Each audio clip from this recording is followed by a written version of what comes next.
The Palestinian death toll from ongoing Israeli attacks on the Gaza Strip has risen to 34,971 and injuries to 78,641 since the current conflict broke out on October 7, 2023, according to the Hamas-run health authorities on Saturday.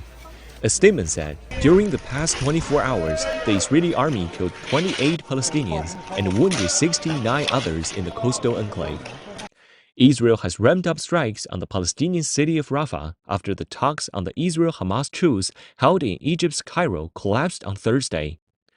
Earlier on Saturday, the Israeli army ordered further evacuation of Palestinian residents in eastern Rafah, citing upcoming military operations targeting Hamas militants in those areas. The United Nations Relief and Works Agency for Palestine Refugees in the Near East said that the new evacuation order has affected some 300,000 people in the Gaza Strip.